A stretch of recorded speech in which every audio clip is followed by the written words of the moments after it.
La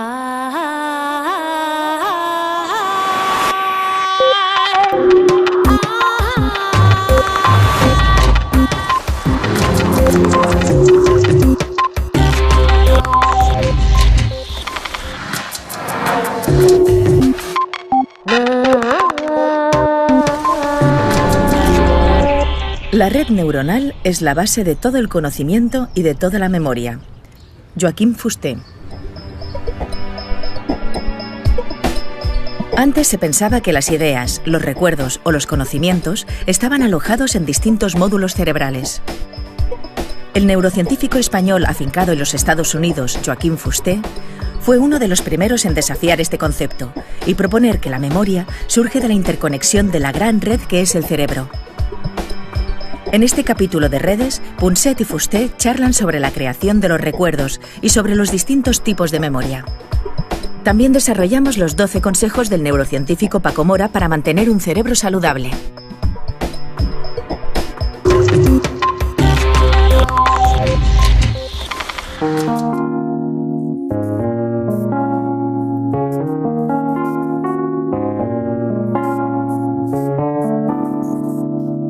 Joaquín, vamos a ver, hay una cosa en materia de cerebro que me ha preocupado toda la vida y estoy seguro que nuestra audiencia estará encantada también de descubrir por fin qué es lo que nos pasa por dentro, ¿no? A mí me contáis los médicos y los físicos que efectivamente se me van muriendo las neuronas y sin embargo, oye, la memoria de una cara, de una persona, me queda forever, me queda para siempre. Puedo llegar a los 80 años y allí está. ¿Dónde está? ¿Dónde se pone? ¿Dónde guardo este recuerdo en células que han muerto o desaparecido? En primer lugar, el motivo por el que una memoria es tan firme, tan sólida y tan duradera, el motivo principal son las circunstancias emocionales en que se adquirió la memoria en general. Ajá. Se forman firmemente con las emociones, con el clima emocional en que se adquieren las memorias. Además, en el curso de la vida se ejercitan estas memorias repetidamente. Luego hay otro factor importante, que es el tipo de memoria que queda. Hay muchas clases de memoria. Está la memoria semántica, más bien abstracta, del conocimiento. Luego está la memoria episódica, de los detalles de la vida, del nombre, de la cara. Se van ejercitando en el curso de la vida y así subsisten. Claro, al mismo tiempo se van debilitando algunas de estas conexiones. Y se pierden memorias, y se pierden neuronas, y se pierden sinapsis. Pero se van creando nuevas.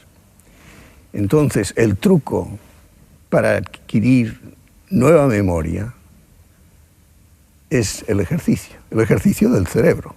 Claro, yo a mis alumnos y en general a la gente siempre le digo, oiga, además del ejercicio físico, claro, porque les veo allí que hacen claro, su jogging. No, es la gimnasia mental.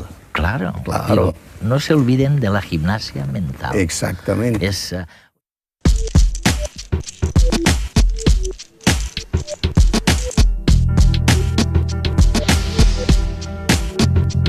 Hasta hace poco se creía que a partir de los 40 comenzaban a morir y morir neuronas, irremediablemente. Menudo panorama nos dejaba eso. Un cerebro casi vacío, rígido, incapaz de aprender. Por suerte, ahora sabemos que no se mueren, aunque sí disminuyen el volumen y las conexiones entre ellas. Son las células más duras y resistentes del organismo. Nacen nuevas neuronas toda la vida, sobre todo en el área del cerebro dedicada al aprendizaje y la memoria, pero para ello hay que estimularlas. El cerebro es el órgano más complejo del cuerpo. Pesa casi 1,5 kilos y contiene más de 100.000 millones de neuronas distribuidas en complejísimas redes. Llega a la edad madura a los 30 años y a partir de ahí empieza a envejecer. Para retrasar este envejecimiento, podemos seguir los 12 consejos del neurocientífico español Paco Mora, que nos ayudan a posponer la llegada de enfermedades como el Alzheimer, el Parkinson o la demencia senil. Consejos para un cerebro sano. 1. Comer menos. Comer más de lo que necesitamos aumenta el estrés oxidativo del organismo, que agrede a las proteínas, a los lípidos, al ADN y al cerebro. Menos comida potencia la producción de nuevas neuronas en el hipocampo, la región encargada del aprendizaje y la memoria, aumenta la sinapsis y favorece los mecanismos de reparación neuronal. 2. Deporte de forma regular. Mens sana in corpore sano. Al practicar deporte aeróbico de forma habitual y continuada, segregamos unas sustancias que repercuten en una mayor plasticidad del cerebro. Se potencian las sinapsis entre neuronas, la clave del aprendizaje y la memoria. 3. Hacer ejercicio mental todos los días. Jubilarse no implica sentarse en el sofá de casa a ver la tele, hacer crucigramas o leer. Debemos estimular la mente con retos. Por ejemplo, aprender un idioma nuevo. Es una tarea fascinante, que requiere esfuerzo pero que produce mucho placer, porque es útil y porque provoca la admiración de los demás. 4. Viajar mucho. Viajar requiere, en esencia, aprender y memorizar, adquirir percepciones y memorias nuevas. La rutina es nefasta para el cerebro. Además, viajar genera un cúmulo de emociones, que es realmente lo que mueve a nuestras neuronas. 5. Vivir acompañado. Una buena salud mental pasa por tener relaciones buenas y constantes con los demás. La transferencia emocional tiene muchas ventajas sociales. Quienes viven en pareja y tienen amigos se adaptan mejor a los cambios. 6. Adaptarse a los cambios. Adaptarse quiere decir también asumir los tiempos que corren. Si nos aislamos, si decimos, yo ya soy muy mayor para esto, lo único que conseguimos es estresarnos emocionalmente. 7. Evitar el estrés crónico. El estrés crónico tiene muchas consecuencias dañinas sobre el organismo y el cerebro. Libera de forma constante hormonas glucocorticoides que afectan directamente al cerebro. Lo mejor para contrarrestarlo es practicar deporte. 8. No fumar. Este hábito puede producir pequeños infartos cerebrales y declinar las funciones mentales. La nicotina produce una reducción de la memoria y la atrofia y la muerte de las neuronas. Además, aumenta el estrés oxidativo en el cerebro. 9. Dormir bien. Necesitamos entre 7 y 8 horas de sueño reparador cada noche, para que nuestro cerebro pueda borrar aquella información innecesaria y reforzar los conocimientos aprendidos. También para reparar tejidos dañados. 10. Evitar el apagón emocional. La motivación, la ilusión, la emoción es lo que nos empuja a tener ganas de vivir. Ese es el motor que llevamos dentro y que nos mueve a querer seguir estando vivos. 11. Agradecimiento. Agradecer es uno de los gestos humanos más bellos, que une a quien agradece y a quien recibe el agradecimiento.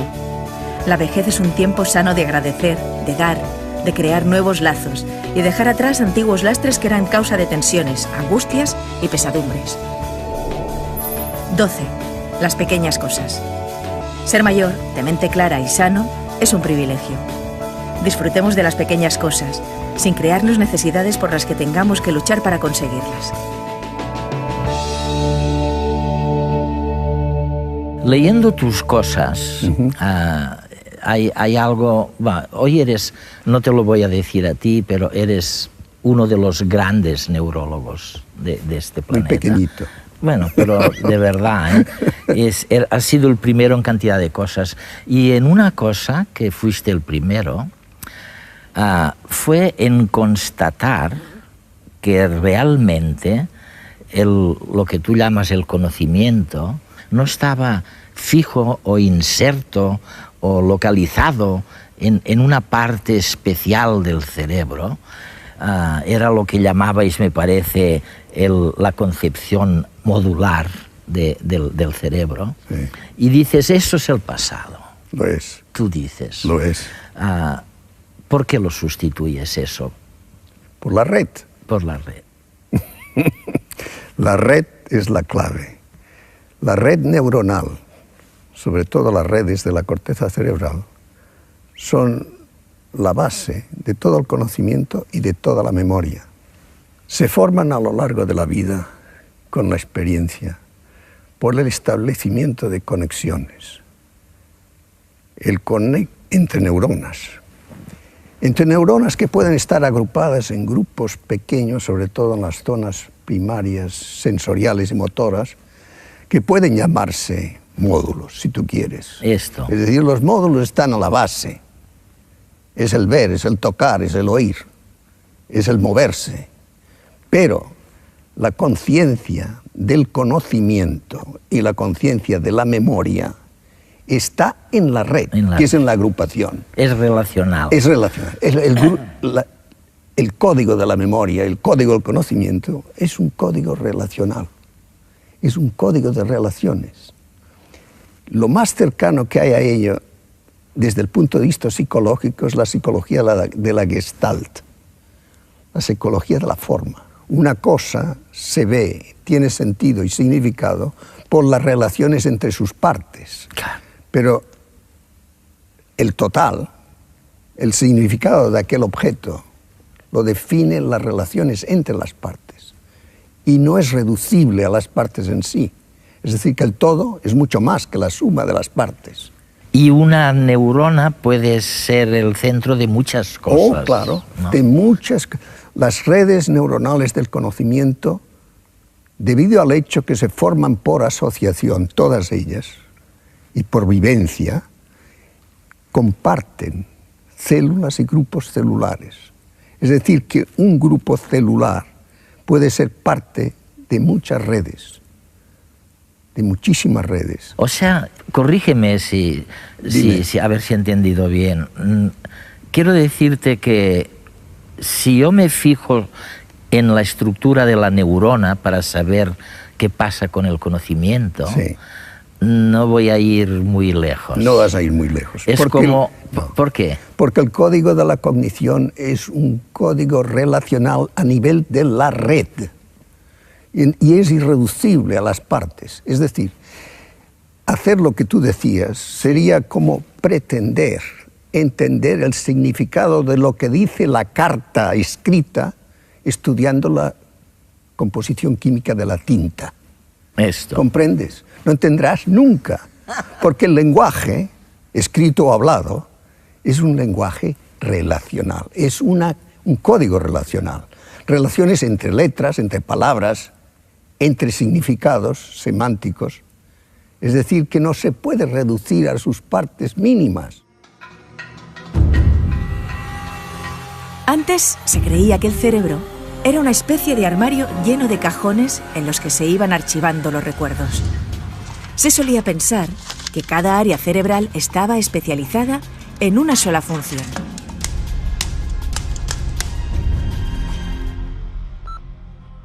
No obstante, los avances en neurociencia en las 3 últimas décadas han permitido desmontar esa visión del cerebro.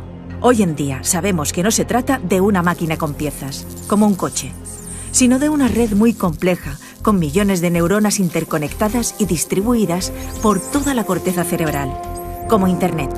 Cada una de esas neuronas cumple con infinidad de funciones y forma parte de numerosas redes. Para entenderlo un poco mejor, imaginemos que el cerebro fuera una orquesta y cada uno de los músicos una neurona. Cuando interpretan una nueva partitura, ejercen roles distintos. Intervienen de forma diferente y establecen relaciones variadas entre ellos.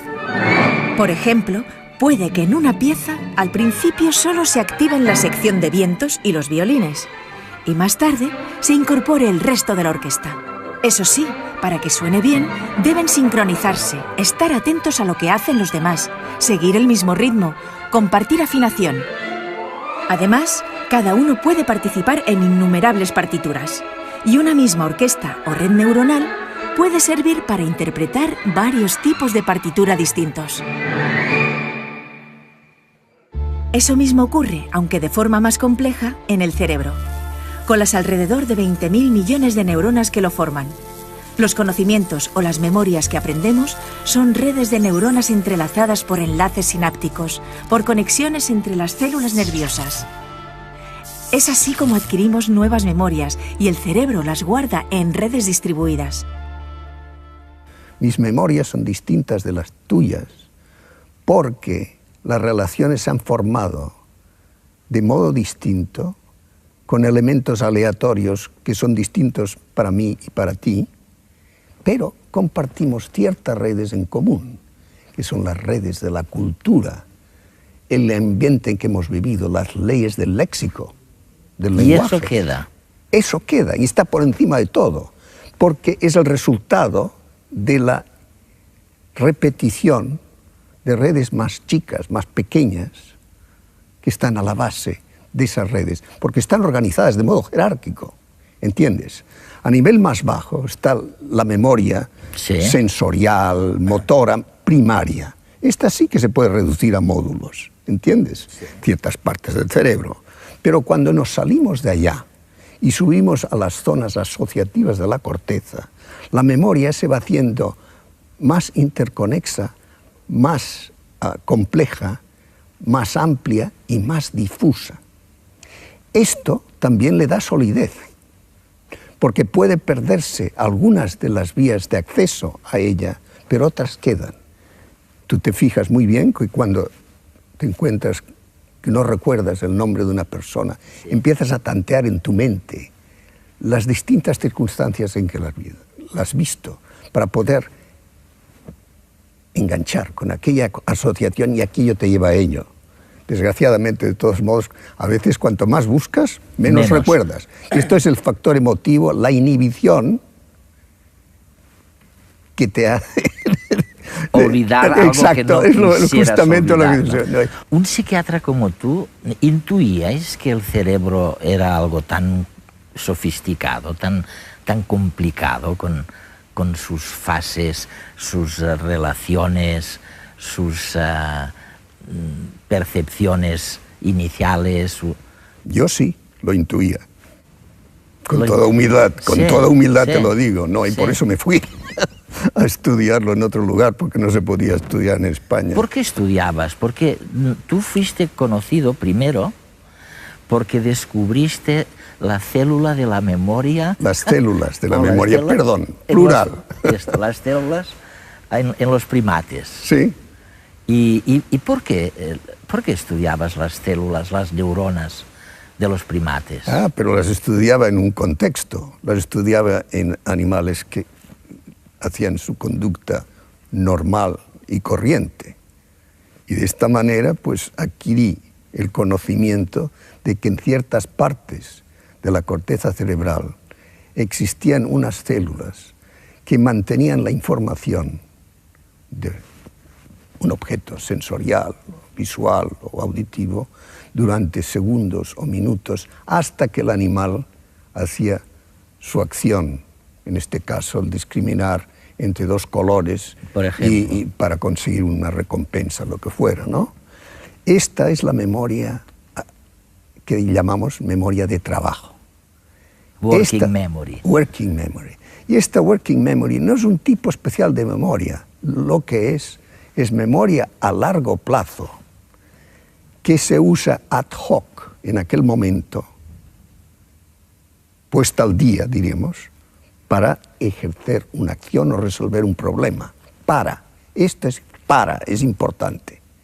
Es para algo que se recuerda. Claro. Pero en el uso de esta memoria, uso yo la memoria a largo plazo, que tengo ya allí preformada, solo con variaciones que son aducentes a hacer lo que tengo que hacer en aquel momento, ¿no? Oye, hablabas de distintos tipos de memoria. Sí. Y no sé por qué me acuerdo de una que me hizo gracia.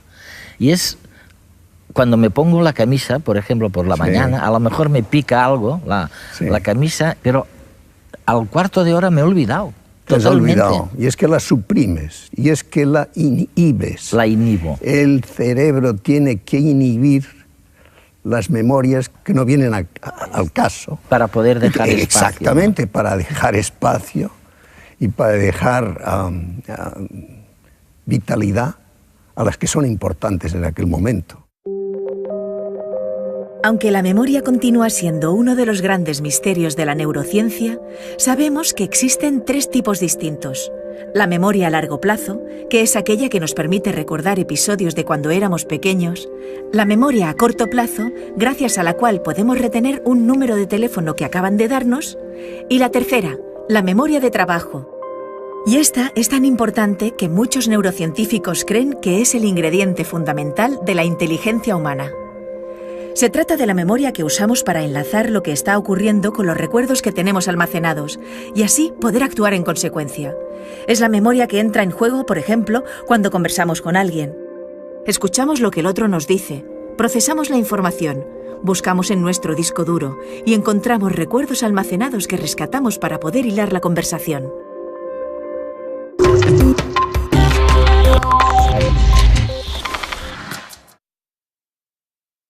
¿Qué hacemos con el cerebro? Todo. Nos ajustamos al medio ambiente. El cerebro es la interfase que hay entre nosotros y el medio ambiente. Cuando digo el medio ambiente, no quiero decir solo el ambiente externo, sino el ambiente interno, el milieu interno.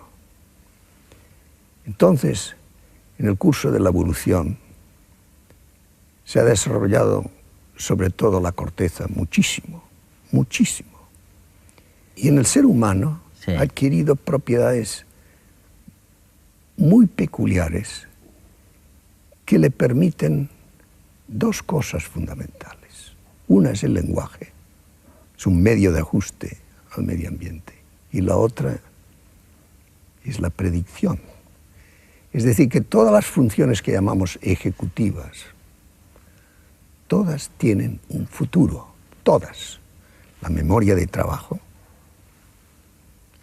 el planeamiento, la toma de decisiones, la conciencia creadora, todas miran al futuro. Voy a hacer esto para esto, para esto, para esto. Tengo que hacer esto, tengo que decidir. Tengo que. Oye, tú has hablado en algún lugar, no sé dónde, de lo que es el conocimiento perceptual, que supuestamente está en la parte posterior de la cabeza, vamos. Mayormente. Y lo distingues del ejecutivo, cognitivo complejo. Exacto. Por el que guías realmente el quehacer. El quehacer de cada día. Exactamente. ¿Esto es así? En líneas generales es así. Hay relaciones entre los dos sectores, sí, muy íntimas, como es natural, porque los dos participan en el ciclo percepción-acción. Percibo y esto educa, informa mi acción. Mi acción produce cambios en el medio ambiente y estos los percibo, con lo cual se realimenta el sistema. Oye, dime, por ejemplo, tú percibes una persona amiga que además es muy bella y muy inteligente, y eso lo percibes supuestamente con con mis redes neuronales, sobre todo de la corteza posterior, exacto, y también con líneas de influjo de los centros emocionales del cerebro y de la estética. Estos colorean mi visión de aquella persona. Y además se relacionan con la memoria que tengo ya de aquella persona o de otras parecidas para informar cómo tengo que reaccionar en aquel momento a aquella persona. Entonces entran en función las redes anteriores de la corteza frontal. Esto. Exactamente. Y informan y modulan mi conducta, mi lenguaje. El lenguaje es un ejemplo clarísimo del ciclo percepción-acción. Yo estoy hablando contigo. Hay dos ciclos que funcionan aquí, el tuyo y el mío. Yo hablo, esto produce ciertas reacciones en tu cerebro. Tú procesas lo que yo digo e informas lo que vas a decir. Te informa lo que vas a decir. dices, yo te escucho. Mi ciclo funciona haciendo lo mismo. Es decir, que estamos engarzados en dos ciclos de percepción-acción.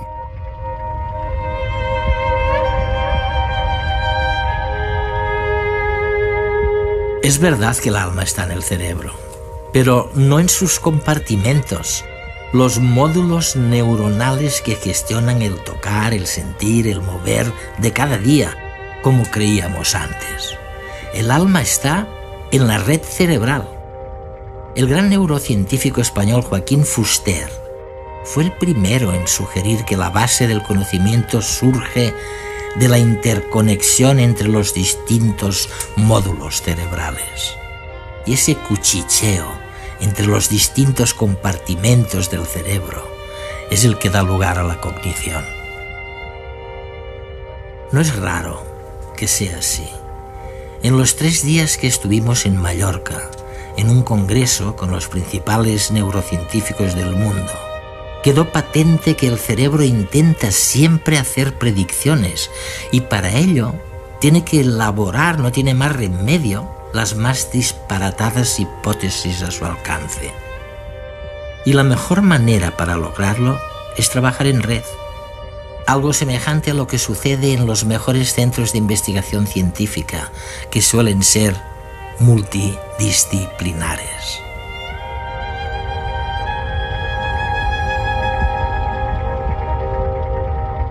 La solidez y durabilidad de un recuerdo están relacionadas con las circunstancias emocionales en las que se ha adquirido. Joaquín Fuster.